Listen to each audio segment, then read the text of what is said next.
ايه يا نسمة عاملة ايه؟ الحمد لله. انت عامل ايه؟ الحمد لله، وحشتيني خالص. وانت كمان وحشتني. مش هشوفك ولا ايه؟ اكيد، بس انا عايزه اطلب منك طلب. اتفضلي، انت عايزاه؟ انا حاسه ان احنا موضوعنا طول قوي والناس بدات تتكلم وكده، وانا عايزاك تعمل اي حاجه عشاني، يعني خطوه ايجابيه.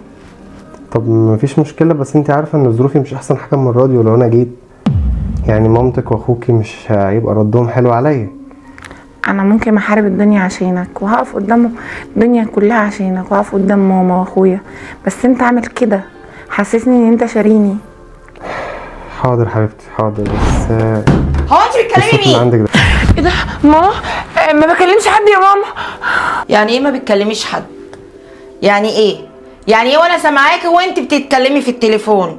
هو انت اللي بتكلميه دوت هيعلمك تكذبي؟ تكذبي على مين؟ على امك؟ لا والله ونعم التربيه يا هانم. لا يا ماما، مين قالك ان انا بكذب عليكي؟ كل القصه بس ان انتي مش فاهمه حاجه.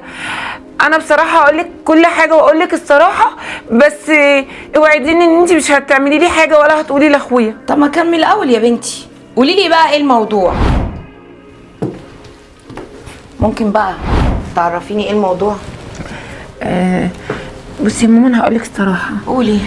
بصي، هو انا في حد كده متعرف عليه وبحبه وبيحبني وبتكلم معاه وهو شاريني والله، بس هي ظروفه كانت صعبه وكده وما كانش قادر ان هو يجي يتكلم. بصي يا نسمة، لو هو ابن ناس زي ما انت بتقولي وشريكي كان جه وتقدم لك رسمي، لكن ده كده بيلعب بيكي.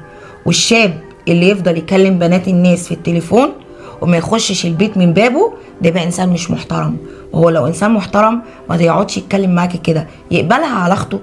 يقبل ان اخته تعمل حاجه زي كده؟ طبعا لا. لو شاف اخته بتكلم واحد ده ممكن يموتها لو هو انسان زي ابن ناس وراجل ومتحضر، مش هيقبل بحاجه زي كده. فما ينفعش اللي انت بتعمليه ده. المفروض ان تيجي كنت تقولي لي يا ماما في كذا كذا كذا وانا هقول لك صح ولا غلط، لكن اللي انت بتعمليه ده كده غلط. ده لو عايزك فعلا، طب جربي كده تقولي له، قولي له انا البيت عندي ماما عرفت ولازم تيجي تتقدم، وشوفي رد فعله ايه.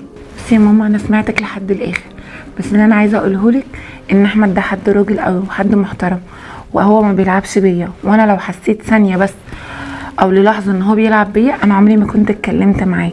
وعلى فكره يا ماما، من قبل ما تقولي ان انا اقول له تعالى او تعالى تقدم لي كده، انا لسه قايله له وهو اصلا قال لي ان هو هيجي، وانا واثقه فيه جدا وواثقه ان هو هيجي، مش بيكذب عليا ولا بيضحك عليا. تمام، وانا ما عنديش مانع. كلميه وخليه يجي يقعد معايا انا واخوكي بكره. تمام. حاضر حاضر يا ماما.